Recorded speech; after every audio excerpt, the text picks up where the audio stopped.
Sore, Mas Andi. Langsung saja, ini menarik.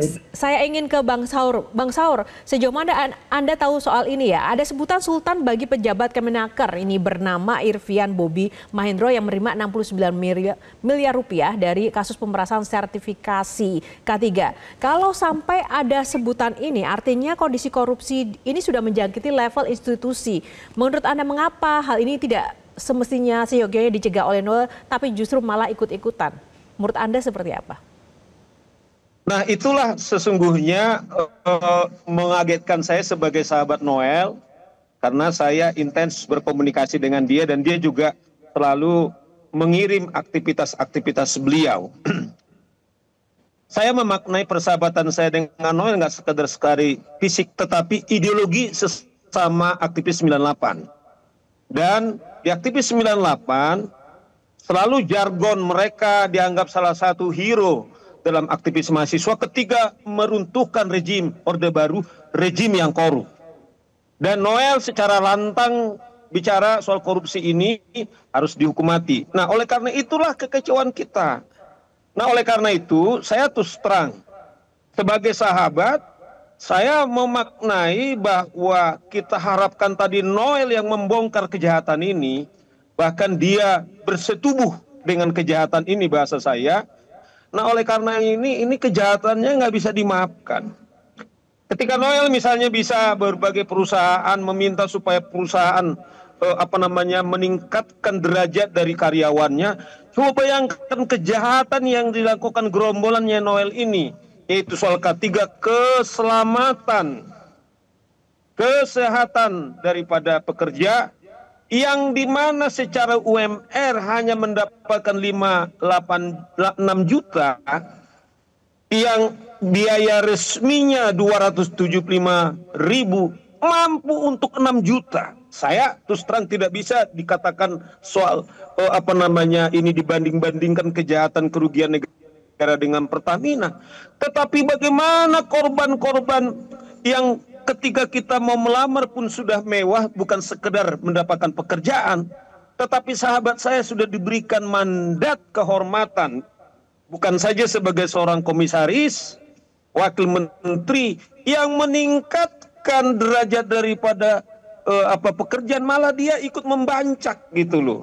Nah, itu sebabnya saya setuju, saya dorong Noel harus dia konsisten, bukan sekedar omon-omon. Dia declare bahwa siapa yang korupsi harus dihukum mati, dan kita dorong bahwa pernyataannya ini bukan sekedar omon-omon. Saya kira penegak hukum harus membuktikan, dan Noel juga besar, Bang Saur, karena dia salah satu ya. Bang Saur, Noel kan sempat berkoar-koar bahwa koruptor harus dihukum mati. Nah, kali ini kan kasus dia terjerat di pemerasan maksimal seumur hidup. Apakah ada celah hukuman mati untuk kasus Noel ini? Nah, ini kan politik hukum kita. Sebenarnya kan sampai sekarang ini kan belum ada digunakan hukuman mati, masih seumur hidup, yaitu kepada Ketua MK. Tetapi begini Mbak Yohana, kalau kita melihat, tesis saya terus terang, permasalahan kita di bangsa ini, akar masalah kita ini sudah soal korupsi ini.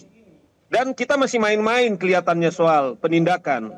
Nah, ini kita buat momentum gitu loh. Nah, kita bersepakat karena Presiden sudah jelas, atasannya Noel sudah jelas mengatakan bahwa kita akan berantas koruptor ke akar-akarnya. Nah, kalau seperti ini kan selama ini masih kita, menurut saya bukan sekedar setengah, tapi masih main-main. Nah, bayangan saya, Mbak Yohana, Mas Andi, kalau kita nggak serius, semua kita terancam ini. Saya terus terang kenapa saya setuju dengan pernyataan Noel harus dihukum mati, untuk menyelamatkan kita semua. Andaikan katakanlah kita serius dalam menerapkan para koruptor hukuman yang maksimal, dugaan saya inilah pencegahan yang efektif, sehingga setiap orang mau melakukan upaya korupsi berpikir sejuta kali lipat. Nah, sekarang karena dipikir hanya 3-4 tahun dengan remisi-remisi, nah mungkin hasil bancakannya masih tersisa. Sementara teman-temannya juga maling, barangkali dia tidak malu. Nah, oleh karena itu misalnya yang saya sedih, dia menyebut koordinatornya itu sultan. Loh, dia tahu sultannya dari rampok. Saya bayangkan tadi Noel itu terhina dia. Ini yang pertama disikat, dipanggil KPK, ini bajingan ini yang berani, sementara saya teriak-teriak, tapi masih berani dia memberikan uang kepada saya. Saya bayangkan tadi Noel bersikap seperti itu, sahabat saya itu, tapi sebaliknya dia ikut menikmati. Bang Andi. Itu loh Mbak Yohana. Iya, oke, Bang Saur. Kita coba minta tanggapan Bang Andi dulu. Dulu Noel berkoar-koar minta hukuman mati, Bang Andi, tapi sekarang minta maaf, bahkan meminta remisi. Menurut Anda seperti apa? Ya, pertama-tama ya saya ibaratnya nih petir di siang bolong ya terhadap organisasi dari Jokowi Mania. Walaupun Bung Noel itu sudah menyeberang sebagai Prabowo Mania 08 di sana ya, dan lebih aktif di Prabowo Mania 08 itu, saya tetap mempertahankan Jokowi Mania itu sendiri.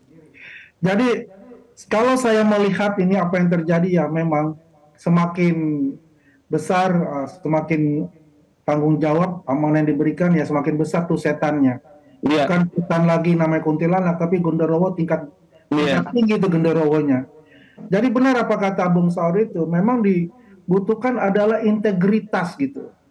Apalagi beliau ini ada aktivis ya 98 yang luar biasa dengan Bung Saur dan teman-teman yang lain, bagaimana meruntuhkan rezim yang lama. Tetapi ya itu kembali lagi, seorang aktivis ketika masuk di dalam lingkup birokrasi, ya akhirnya apa yang terjadi? Ketika imannya tidak kuat, ya masuklah di dalam sistem tersebut. Ya memang kata quote unquote sultan itu ya sangat menyakiti hati kita semua di sini. Terutama kami ini yang bergerak di grassroots, yang bergerak di lapangan, bagaimana memenangkan Pak Prabowo dan Mas Gibran itu, ya dengan Pak Jokowi juga pada saat itu. Ini memang luar biasa gitu, karena kita ini ya bukan adalah relawan-relawan yang dibayar dan sebagainya, memang relawan yang benar-benar rela untuk berjuang secara ikhlas untuk itu. Nah kalau konsep tadi yang dikatakan adalah mengenai hukuman mati itu, yang memang salah satu yang akan membuat efek paling jerah, yang akan meredam namanya korupsi, ya sampai ke akar-akarnya mungkin tinggal 10% saja dari kata-kata 100%, yaitulah hukuman mati. Tapi kan di KUHP kita apakah hukuman mati masuk di dalam situ, ya kan? Masih di dalam undang-undang tipikor kita, hukuman mati sampai sekarang itu masih berlaku Nah, tapi sekarang ini belum pernah itu diterapkan itu sudah jelas, dan sudah beberapa kali diuji ke Mahkamah Konstitusi, itu tidak bertentangan dengan HAM. Sudah berapa kali diuji pasal 2 ayat 2 di Undang-Undang Tipikor itu tidak bertentangan dengan HAM. Itu adalah putusan dari Mahkamah Konstitusi. Untuk saya jawab. Tapi Bang Saur, kalau kita lihat dengan beratnya, ya bukan kita bisa secara moral dulu ya, ini beratnya secara kemanusiaannya dulu. Beliau ini kan ibaratnya saya turut serta, tapi kan beratnya dia itu karena dia adalah pemegang kekuasaan gitu kan. Hentikan itu. Kan itu. Kan ini kan 2019 sudah berlanjut, sudah seperti kanker lah seperti itu ya. Bang Saur ya. Ya itu yang kita patut sayangkan ya, sebagai teman juga, sebagai teman perjuangan juga terjadi seperti itu. Tapi kalau menurut saya, kalau dari pasalnya Bung Saur mohon dikoreksi, itu pasalnya 368 kalau masalah pemerasan ya, untuk KUHP-nya itu ancaman beratnya itu 9 tahun. Jadi kalau yang ditetapkan dari KPK itu adalah pasal pemerasan, maksudnya itu adalah ancamannya seumur hidup. Untuk pasal seumur hidup. 20 tahun dan minimal 4 tahun yang diterapkan oleh KPK. Jadi bukan pasal yang di KUHP Bang Saur dan juga Bang Andi. Kita dorong. Jelajahi cara baru mendapatkan informasi. Download Metro TV Extend sekarang.